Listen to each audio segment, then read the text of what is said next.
오늘 이 시간 주시는 하나님의 말씀은 에레미야 예가 3장 19절에서 29절 말씀입니다. 구약 성경 1145면에서 1146면에 나와 있습니다. 에레미야 예가 3장 19절에서 29절까지 말씀을 제가 봉독하도록 하겠습니다. 내 고초와 재난 곧 쑥과 담즙을 기억하소서. 내 마음이 그것을 기억하고 내가 낙심이 되오나 이것을 내가 내 마음에 담아두었더니 그것이 오히려 나의 소망이 되었사오면 여호와의 인자와 긍휼이 무궁하심으로 우리가 진멸되지 아니함이니이다. 이것들이 아침마다 새로우니 주의 성실하심이 크시도소이다. 내 심령에 이르기를 여호와는 나의 기업이시니 그러므로 내가 그를 바라리라 하도다. 기다리는 자들에게나 구하는 영혼들에게나 여호와는 선하시도다. 사람이 여호와의 구원을 바라고 잠잠히 기다림이 좋도다. 사람은 젊었을 때 멍에를 메는 것이 좋으니 혼자 앉아서 잠잠할 것은 주께서 그것을 그에게 메우셨음이라. 그대의 입을 땅에 티끌에 댈지어다. 혹시 소망이 있을지로다. 아멘. 여러분 반갑습니다. 서로 이렇게 한번 인사하겠습니다. 절망의 벨랑 끝에서도 하나님을 바라봅시다. 절망의 벼랑 끝에서도 하나님을 바라봅시다.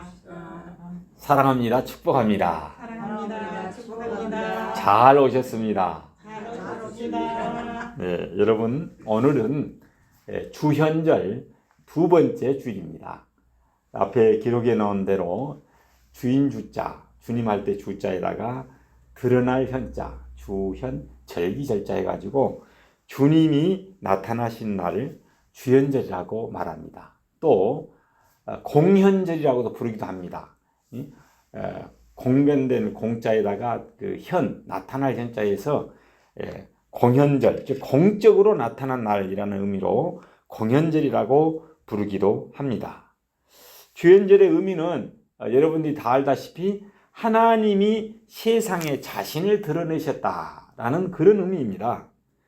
주현절은 성탄 이후에 예수님의 출현을 축하하는 기독교의 교회력의 절기입니다. 로마 가톨릭과 개신교회는 동방 박사들이 별을 따라서 아기 예수님을 찾아서 경배한 날을 주현절로 보고 있습니다.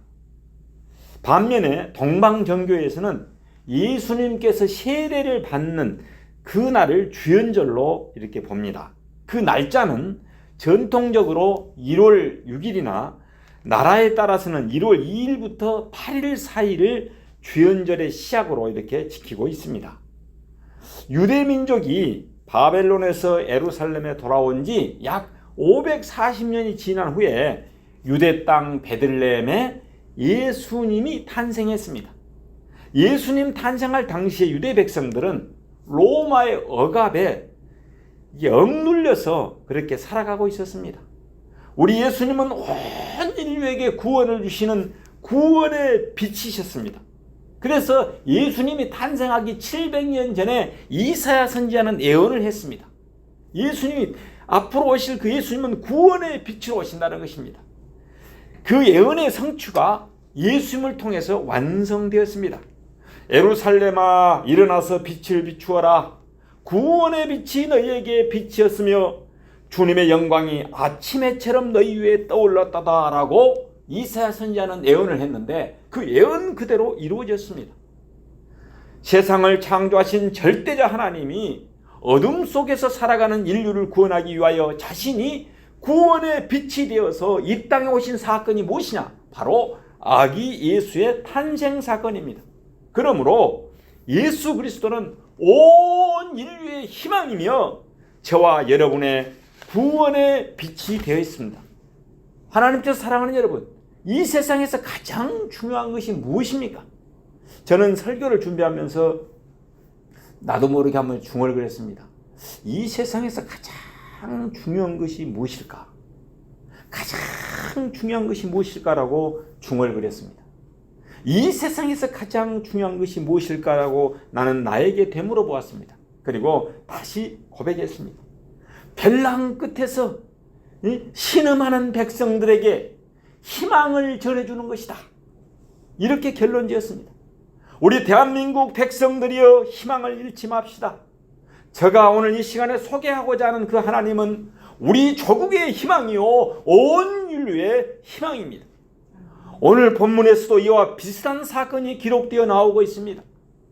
조국의 수도인 예루살렘이 적국의 손에 초토화되어서 동포들이 바벨론 포로로 끌려가게 되자 유대 민족은 절망의 수렁텅이에 빠져버렸습니다. BC 587년경 일이었습니다. 유대 민족의 일원이었던 이 눈물의 선지자 에레미야 선지자는 말할 수 없는 고난을 겪었습니다. 에레미야 예가 3장 1절에서 3절은 이렇게 말씀합니다. 여호와의 분노의 매로 말미암아 고난당하는 자는 나로다. 나를 이끌어 어두움 안에서 걸어가게 하시고 비단에서 걸어가지 못하게 하셨으며 종일토록 손을 들어 자주 나를 치시는도다. 에레미야의 고백은 18절에 이르러서 절정에 도달합니다. 스스로 이르기를 나의 힘과 여호와께 대한 나의 소망이 끊어졌다 하였도다. 소망이 끊어져 버렸습니다. 그러나 이렇게 소망이 끊어진 절망 속에서도 눈물의 선지자 에레미야는 한 가지를 포기하지 않고 있었습니다. 그것이 무엇이냐? 바로 기도였습니다. 절망했지만은 아직 그의 기도는 계속되었습니다. 그런데 계속되는 기도 속에서 이 눈물의 선지자 에레미야는 희망의 마지막 끈을 붙잡았습니다. 19절에서 21절 말씀입니다. 내 고초와 재난 곧 쑥과 담즙을 기억하소서. 내 마음이 그것을 기억하고 내가 낙심이 되오나 이것을 내가 내 마음에 담아두었더니 그것이 오히려 나의 소망이 되어 싸우면 그는 절망의 밑바닥에서 가까스로 소망의 줄을 한 가닥 붙잡았습니다. 하나님께서 사랑하는 여러분, 이 와츠라는 유명한 그리스도인 화가가 그린 그 그림을 여러분 보셨나요? 그 그림에 보면은 이 지구본 위에 한 소녀가 바이올린을 다 이렇게 들고 있습니다. 근데 하늘은 칠흑같이 캄캄하게 어둡습니다. 자세히 살펴보면은 밤하늘에 별 하나가 떠 있습니다. 더 자세히 살펴보면은 그 소녀는 눈먼 장님이었습니다. 좀 더 유심히 살펴보면은 소녀가 가지고 있는 그 바이올린의 혀는 한 줄만 남아있고 모두가 다 끊어져 있습니다. 캄캄한 밤하늘에 뜬 단 하나의 별을 올려다보며 마지막 남은 혀로 바이올린을 켜고 있는 소녀의 그런 그림입니다. 그 그림 밑에는 희망이라는 제목이 쓰여져 있습니다. 절망의 벼랑 끝에서 희망을 상징하는 훌륭한 그림을 저는 잊어버릴 수가 없습니다. 여러분, 에레미야 선지자는 그 민족과 그 역사와 그 사회가 처한 절망 속에서 모든 것을 포기할 수밖에 없었습니다. 그러나 그는 깊은 기도를 통해서 마지막 희망의 주일인 하나님을 붙잡았습니다. 그에게는 하나님이 아직도 희망의 근거였습니다. 그렇다면 이 절망 속에서 하나님이 에레미야에게 희망의 근거가 될 수 있었던 이유는 무엇일까요? 에레미야 선지자는 그 이유를 하나님의 속성, 하나님의 성품에서 찾고 있습니다. 다시 말해서 하나님의 하나님 되심 속에서 희망의 이유를 찾고 있다는 것입니다. 그 속성 세 가지를 살펴보면서 벼랑 끝에서, 절망의 벼랑 끝에서 저와 여러분이 한번 희망을 찾고자 합니다. 첫 번째 하나님의 속성이 무엇이냐? 하나님의 인자심입니다. 여러분 22절 말씀을 다 함께 한번 봉독하겠습니다. 22절 시작. 여호와의 인자와 긍휼이 무궁하심으로 우리가 진멸되지 아니함이니라. 아멘. 여호와의 인자와 긍휼하심이 무궁함으로라고 고백하고 있습니다. 여러분, 여호와의 인자할 때 그 인자라는 뜻을 그 히브리에서 살펴보면은 헤세드입니다. 헤세드. 즉 히브리 사람들은 이 단어를 매우 중요하게 생각했습니다. 대부분의 영어 성경은 이 단어를 뭐라고 번역하고 있냐? 헤세드를 러브라고 번역하고 있습니다. 예, 영어 성경에 따라서 또 러브 대신에 불쌍히 여긴다, 연민, 동정심을 뜻하는 컴패션이라고 이렇게 번역을 해놓은 것도 있습니다. 여러분, 이 헤세드라는 특이한 사랑에 관해서 어떤 학자들은 love in spite of, 즉 불구하고의 사랑이라고 해석하기도 했습니다. 다시 말해서 헤세드는 조건을 초월한 사랑, 이해관계를 초월한 사랑이라고 할 수 있습니다.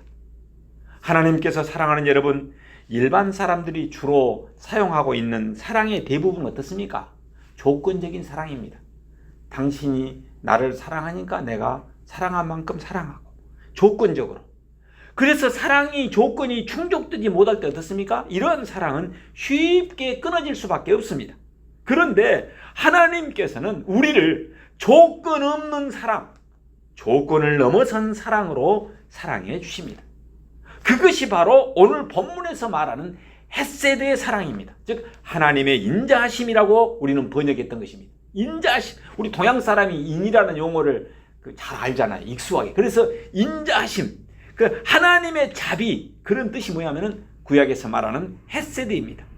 그 사랑은 조건을 초월해서 존재하기 때문에 어떠한 상황 속에서도 지속될 수 있습니다. 그 사랑은 영원합니다. 에레미야 선지자는 하나님의 사랑이 무궁하다고 고백한 것처럼 말입니다. 하나님의 사랑은 인간적인 조건을 초월합니다. 로마서 5장에 나타난 하나님의 사랑을 한번 묵상해 보면은 하나님께서는 우리가 연약하고 무력할 때 우리를 사랑하셨습니다. 또한 우리가 죄인 되었을 때 바리새인들처럼 의인의 모습이 아니라 세리처럼 추악한 죄인으로 모습으로 서 있을 때에도 하나님께서는 우리를 사랑하셨습니다. 심지어 하나님께서는 우리가 그분의 원수 되었을 때, 즉 죄로 말미암아 하나님께 반역하고 그분께 저항하고 있을 때에도 여전히 우리를 사랑하셨습니다. 이 사랑이 바로 무엇이냐? 따라합시다. 조건을 넘어선 사랑입니다. 조건을 넘어선 사랑이다. 여러분, 이것이 바로 헤세드의 사랑입니다. 이것이 바로 인자가 뜻하는 사랑, 자비의 사랑인 것입니다. 놀라운 사실 하나는 하나님께서 아직도 그 사랑으로 저와 여러분을 사랑하고 계신다는 것입니다. 아멘. 지나온 세월을 돌이켜보면 하나님께서 우리를 보실 때 실망했던 일이 많이 있었을 것입니다. 그러나 하나님께서 우리가 넘어지고 또 자빠지고 실수하는 우리의 연약한 모습 속에서도, 그럼에도 불구하고 하나님의 그 하늘처럼 높고 바다처럼 깊은 큰 사랑으로 사랑해 주셔서 오늘 저와 여러분이 이 자리에 있게 된 줄로 믿습니다. 아멘. 그 인자하심, 그 사랑 때문에 우리에게는 아직도 희망이 있는 것입니다. 그래서 저는 저희 육남매 자녀 이름을 지을 때 이 헤세드, 인자 의미를 담아서 전부 다 였어요. 헤세드. 정인, 큰아들. 두 번째는 지인, 다 인자예요. 그 다음에 선인, 봉인, 수인, 현인, 막두기까지 다. 하나님의 헤세드의 사랑을 깨닫고 이 인자한 사랑의 성품을 우리 자녀들이 하나님을 믿고 살았으면 좋겠다는 마음을 가지고 그렇게 지었던 것입니다. 하나님의 속성, 하나님의 성품에 그 인자심이 들어가 있습니다. 여러분, 그래갖고 마지막 막둥이는 제가 이 하나님의 헤세드의 인자심이 우리 가정에 나타났다, 우리 가문에 나타났다, 지구촌에 나타났다 해갖고 나타날 현자에서 현인 해갖고 제가 활용점정으로 딱 마무리를 지었습니다. 그래서 전부 다 헤세드의 사랑인 거죠. 조건 없는 사랑, 변없는 사랑, 무한한 사랑, 영원한 사랑으로 살았습니다. 만약에 우리 자녀들이 이 이름의 의미를 깨닫게 되면 얼마나 가는 곳마다 복이 임하겠습니까? 그래서 큰아들은요, 아침 11시에 태어났거든요. 그래서 내가 해뜰 정자를 써가지고 이 인자한 사랑이 아침 동력하늘에 떠오르는 태양처럼 너가 가는 곳곳마다 그 빛을 비춰서 예수 그리스도의 빛, 하나님의 빛, 그 인자한 빛을 비춰서 생물이 살아나고 만물이 살아나는 그런 역동적인 아들이 되어라. 그렇게 지었어요. 두 번째는 딸인데 그 지혜 있잖아요. 솔로몬의 지혜, 드보라의 지혜, 이 헤세드 사랑, 그 지혜로움이 드러나서 여성으로서 드보라 여선자처럼 그런 지혜를 발휘하는 그 인자함을 발휘하는 딸이 되어라. 지었어요. 세 번째는 착할 선자. 우리 선이 하나님 성품이 착하거든요. 그렇잖아요. 그래서 가는 곳곳마다 인자함과 착함이 드러나길 바란다. 네 번째는 어때요? 이제 기둥동자를 썼어요. 제가요. 그 인자한 빛은 숨어 있을 수 없거든요. 등잔 밑에 있어도 이거 빛이 바라는 거예요. 빛은. 그래서 너는 가는 곳곳마다 가정의 기둥, 지역사회의 기둥, 민족의 기둥, 지구촌의 기둥 같은 인자함을 발휘해라. 그렇게 했어요. 그 다음 여기에 있는 아들은 우리 순인이라고 지었습니다. 순인이 동양에서 그 유명한 순임금 있잖아요. 그 순자를 썼어요. 그 인자한 빛이 가는 곳마다 선한 그 왕으로 직속, 옛날에는 자기 아들을 직속에서 임금을 이렇게 세웠는데 그렇지 않았잖아요. 순임금은 바로 선택을 받았어요. 그래가지고 그 순자를 썼어요. 순할 순, 인자할 순자 써가지고 그 다음에 이순신을 그 순자거든요.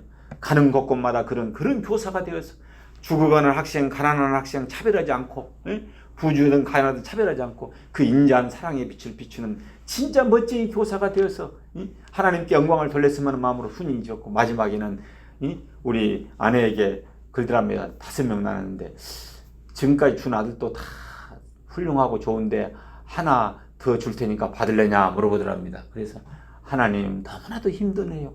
5명 키우기가.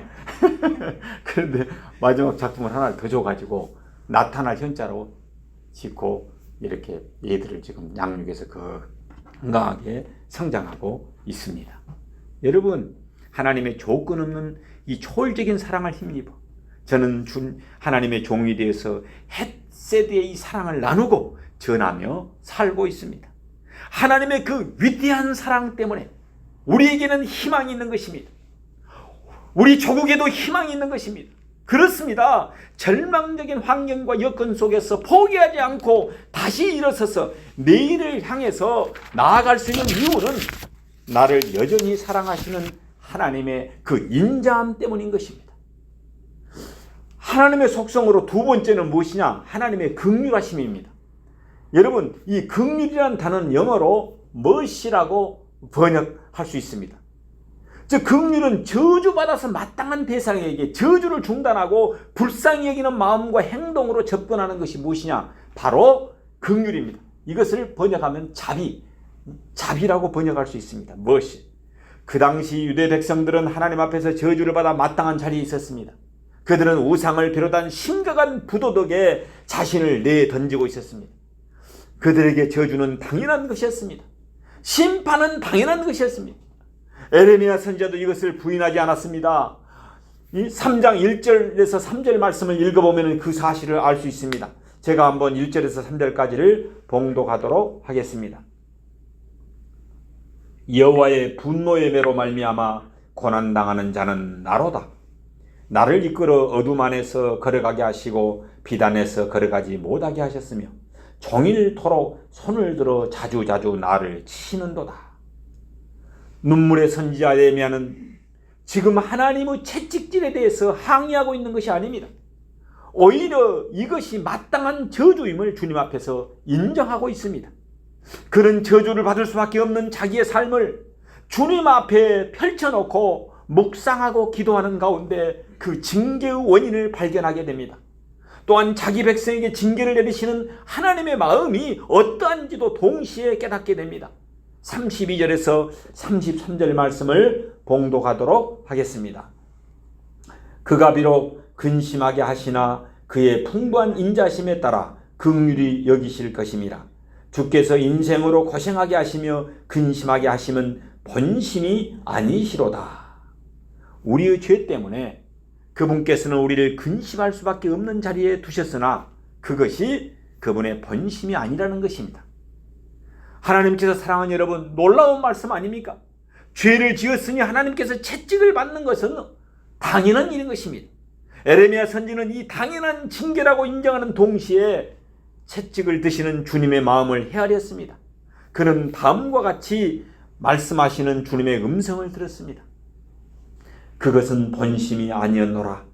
내가 이 고생을 당하고 이 어려움을 당하고 이 눈물을 흘리고 이 아픔을 당하고 이런 삶을 사는 것이 너를 향한 내 본심이 아니었노라. 그래서 하나님께서는 그들을 때릴 수밖에 없었음에도 불구하고 때리던 손을 거두십니다. 그리고 한없는 애정으로 다시 백성을 쳐다보십니다. 이것이 바로 무엇입니까? 긍휼입니다. 그리고 다시 그 백성을 보호하십니다. 바벨론 포로가 되었으나 포로된 그들을 지켜주십니다. 그리고 하나님의 때에 다시 그 백성을 시온의 땅으로 돌아오게 하십니다. 왜 그렇게 하겠습니까? 긍휼히 여기셨기 때문입니다. 하나님께서 우리를 긍휼히 여기시기 때문입니다. 바울 사도는 에베소서 2장 4절에서 하나님을 긍휼이 풍성한 하나님이라고 표현합니다. 하나님은 긍휼이 풍성한 분이십니다. 그 긍휼에 풍성하신 하나님께서는 여전히 저와 여러분을 큰 사랑으로 사랑하시고 계십니다. 우리가 지은 잘못 때문에 징계를 받는 것은 당연한 결과입니다. 자신의 잘못 때문에 빚어진 이 잠시 동안의 어둠이나 근심이나 고통에 대해서 우리는 할 말이 없습니다. 그것을 어찌 피할 수 있겠습니까? 피할 수 없습니다. 그것은 하나님의 채찍인 것입니다. 그러나 우리는 압니다. 그것이 하나님의 본심이 아니시라는 것을 말입니다. 하나님께서는 여전히 긍휼에 풍성하신 사랑으로 우리를 사랑하신다는 사실을 여러분 믿으시길 바랍니다. 아멘. 그렇기 때문에 우리에게 희망이 있습니다. 이 희망을 붙잡으시길 바랍니다. 이스라엘 민족이 말할 수 없는 어둠을 경험하면서도 희망을 포기하지 않는 이유가 무엇이냐? 다 함께 따라합시다. 하나님의 인자하심과 하나님의 인자하심과 긍휼하심 때문입니다. 긍휼하심 때문입니다. 여러분 22절 말씀을 다 함께 봉독하겠습니다. 시작. 여호와의 인자와 긍휼이 무궁하심으로 우리가 진멸되지 아니함이니이다. 아멘. 그렇습니다. 우리가 아직 없어지지 않는 이유는, 우리의 인생이 아직 끝나지 않는 이유는, 고통 중에서도 여전히 생존하고 있는 이유, 우리가 여전히 생존하고 있는 이유는 하나님께서 아직도 우리를 포기하지 않으셨기 때문입니다. 저도 그래서 어제도 아내와 함께 다 주일 예배를 단장하면서 나름대로를 다 준비했습니다. 근데 하나님이 역사해 주셔가지고 모든 것이 안 될 듯 했는데 다 이루어졌어요. 얼마나 감사한지 모릅니다. 우리 주님이 병행해 주시고 축복해 주신 줄로 믿습니다. 아멘. 여러분, 하나님의 긍휼하심이 계속되고 있기 때문입니다. 그렇다면 이 희망을, 여러분 우리 모두가 이 긍휼하심을 믿고 희망을 가지시길 바랍니다. 아멘. 세 번째 하나님의 속성으로는 하나님의 성실하심 때문입니다. 여러분 22절에서 23절 말씀에 보면은 여호와의 인자와 긍휼이 무궁하심으로 우리가 진멸되지 아니함이니이다. 이것들이 아침마다 새로우니 주의 성실하심이 크도소이다. 여기에서 이것들은 무엇을 말합니까?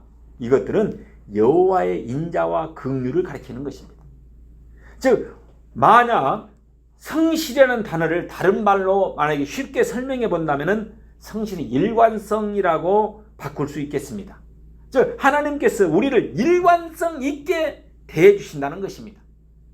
즉 하나님의 사랑과 긍휼로서 우리를 일관성 있게 대해 주신다는 것입니다. 이것을 바꾸어 말하면은 하나님의 사랑과 긍휼은 결코 일시적인 사랑이나 일시적인 긍휼이 아니라는 것입니다. 이례적인 사랑, 이례적인 긍휼이 아니다는 것입니다. 우리는 다른 때에는 무관심하다가 연말 연시가 되면은 이웃에게 한시적인 관심을 보이곤 합니다. 그래서 어떤 때는 병원을 찾아가기도 하고 또 양로원을 찾아가기도 하고 한 번쯤은 외국인 노동자들에게 관심을 보이기도 하고 또 어떤 때는 고아원을 찾아가기도 합니다. 이것을 뭐라 그러냐? 일시적인 친절이요, 일시적인 관심이요, 일시적인 사랑이라고 말할 수 있겠습니다.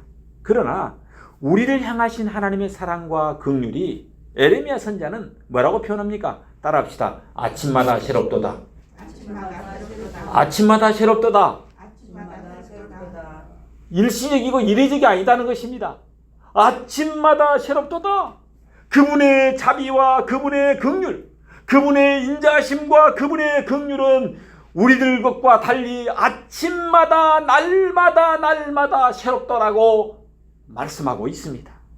여러분, 저는 작년 2월 6일 그 수요일날 금정산위에 올라가서 이렇게 기도를 했습니다. 그런데 제가 읽었던 임재기도라는 책을 묵상하면서 산에서 기도를 하는데 강력한 성령의 임재를 경험했습니다.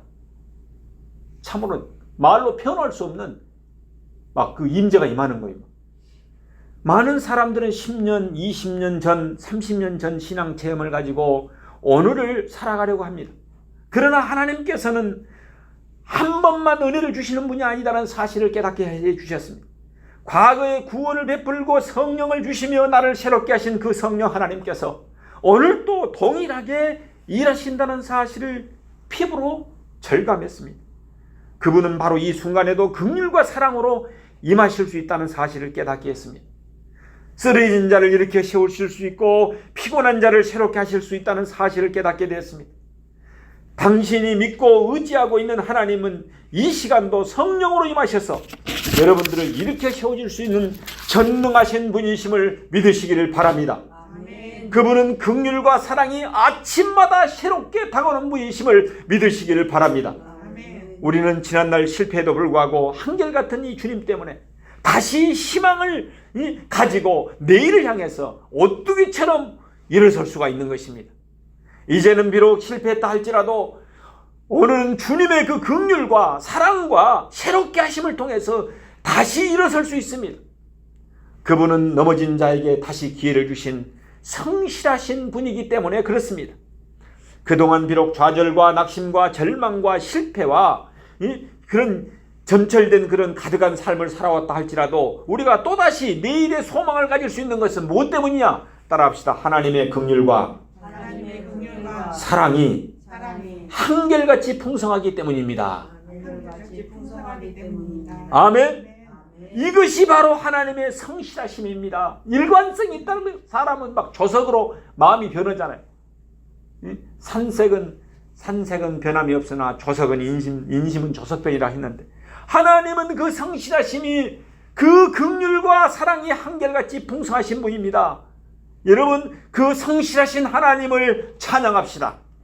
아멘. 여러분, 24절부터 에레미야 선지자는 결론적인 고백을 시작합니다. 내 심령에 이르기를 여호와는 나의 기업이시니 그러므로 내가 그를 바라리라 하도다. 이게 무슨 말씀입니까? 에레미야 선지자는 지금 가정을 잃어버렸습니다. 지금 조국을 잃어버렸습니다. 고향을 잃어버렸습니다. 재산을 잃어버렸습니다. 삶의 터전을 잃어버렸습니다. 지금 이방 나라의 포로로 끌려온 신세가 되어버렸습니다. 그의 꿈은 산산조각이 나버렸습니다. 그러나 가만히 생각해보니 하나님이 여전히 그와 함께 계셨습니다. 그 전지전능하시며 사랑이 풍성하신 분께서 여전히 에레미야와 함께 하셨습니다. 그래서 절망 가운데서도 하나님을 바라보겠다고 고백할 수 있었던 것입니다. 그렇습니다. 어쩌면 최근에 여러분들은 혹시 돈을 잃어버렸습니까? 건강을 잃어버렸습니까? 직장을 잃어버렸습니까? 사업의 어려움을 겪고 있습니까?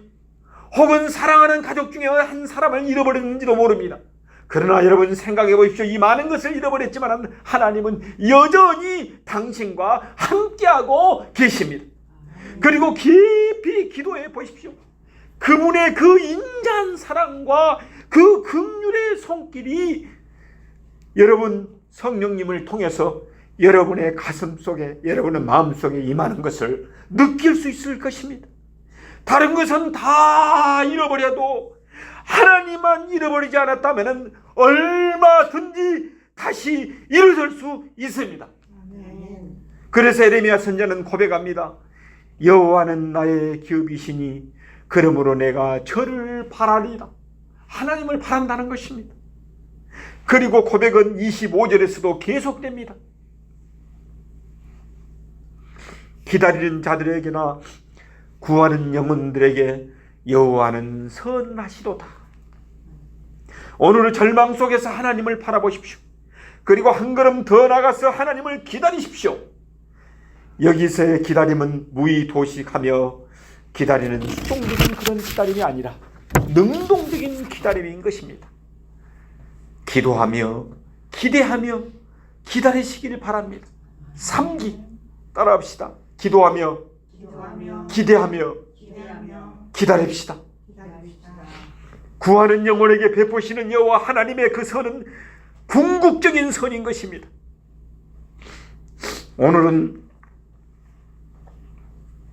약한 일과 나쁜 일과 슬픈 일을 경험했을지라도 하나님께서는 결국은 이 모든 것이 합력하여 선을 이루게 하신다는 것입니다. 그분은 우리의 삶에 선을 베풀고야 마실 것입니다. 그러면 어두운 밤은 반드시 지나가게 될 줄로 믿습니다. 아멘. 여러분의 인생이 아직도 밤입니까? 아직도 칠흑같이 어둡습니까? 마음속에 있는 그 연약함이 당신을 흔들리게 하고 좌절하게 하고 낙심하게 하고 있습니까? 그러면 우리 진지하게 기도합시다. 에레미야 선지자처럼 깊은 기도 속에서 하나님을 새롭게 만나보시길 바랍니다. 그러면 기도하는 가운데 어둠의 밤이 지나고 희망찬 새아침이 밝아오는 것을 경험하게 될 줄로 믿습니다. 아멘. 그동안의 10년, 20년 세월이 비록 밤이었고 어둠이었고 고통이었고 슬픔이었다 할지라도 이제는 그 하나님의 그 인자하심, 그 사랑을 한번 묵상해 보십시오. 그 사랑의 하나님을 붙잡아 보십시오. 여러분을 향한 하나님의 변함없는 사랑하심을 묵상해 보시길 바랍니다. 그 긍휼이 풍성하신 하나님을 경험해 보시길 바랍니다. 사도 바울은 이 사랑을 경험했습니다. 그리고 그는 예수님의 종이 되어서 푯대를 향해서 중단 없는 전진 경주자의 삶을 살았던 것입니다. 그 인자심과 긍휼로 이 아침에도 다시 여러분을 일깨워 주시고 그 사랑과 긍휼을 새롭게 부어주시는 성실하신 그 하나님을 경험해 보시기를 바랍니다. 아멘. 여러분, 어느 한순간 이 기도 속에서 어두운 밤은 지나가 버리는 것입니다. 그리고 여명의 새아침이 여러분 앞에 밝히 다가올 것입니다. 그렇습니다. 사랑의 하나님, 긍휼의 하나님을 신뢰하는 사람에게 칠흑같이 어두운 밤은 반드시 지나가게 될 줄로 믿습니다. 아멘. 우리 주님께서는 반드시 내가 너를 축복하리라고 약속하셨습니다. 내일은 오늘보다 좋은 일이 있을 것입니다. 따라합시다. 내일은 오늘보다 좋은 일이 있을 것입니다. 좋은 일이 있을 것입니다. 아멘. 아멘. 그렇습니다. 저는 하나님께 경건의 때에도 찬양을 부르게 하고 매사에 찬양을 부르게 합니다. 찬양이나 노래를 부르면 신경조직이 이완돼서 혈액이 순환되고 건강이 회복된다는 사실을 저는 깨닫게 되었습니다. 그래서 우리 주님이 항상 기뻐하라, 범사에 감사하라, 쉬지 말고 기도해라, 그 의미를 제가 깨닫게 되었습니다. 그냥 말씀에 순종하고 그렇게 했더니 건강이 회복되고 혈액이 순환되고 정상적인 위치로 찾아온다는 사실을 알게 되었습니다. 여러분, 소리 높여 하나님의 그 긍휼과 사랑이 여러분 하나님을 찬양하면서 에레미야 그 선지자처럼 여러분 살아가는 저와 여러분이 되시기를 주님의 이름으로 축원합니다. 아멘. 오늘 본문 22절에서 24절까지를 다시 한번 봉독하겠습니다. 시작. 여호와의 인자와 긍휼이 무궁하심으로 우리가 진멸되지 아니함이니이다. 이것들이 아침마다 새로우니 주의 성실하심이 크도소이다. 내 심령에 이르기를 여호와는 나의 기업이시니 그러므로 내가 그를 바라리다. 여러분 이렇게 고백하시길 바랍니다. 그 하나님을 바라보시길 바랍니다. 에레미야가 바라봤던 하나님을 바라보시길 바랍니다. 그 하나님을 기다리시길 바랍니다. 여러분, 그리고 밝아오는 여명의 새아침을 찬양 속에서 기쁨으로 맞이하는 저와 여러분 모두가 되시길 예수 이름으로 축원합니다. 아멘. 기도하겠습니다. 사랑과 은혜가 풍성하신 주님, 오늘 하나님의 그 인자하심과 긍휼하심과 성실하신 성품을 깨닫게 되었습니다. 조건 없는 사랑으로 우리를 사랑해 주심을 깨닫게 해주셔서 좌절 가운데서도 배낭 끝에서도 다시 일어서서 하나님을 바라보고 새로운 아침을 맞이하게 해주시니 무한 감사를 드립니다. 이 기쁨의 감격을 만나는 사람마다 놔두고 전하는 행복한 사람, 하나님의 사람, 하나님께 쓰임받는 남은 일생이 되게 하여 주옵소서. 모든 영광을 주님께 올려드리며 예수님 이름으로 축복하며 기도하옵나이다. 아멘.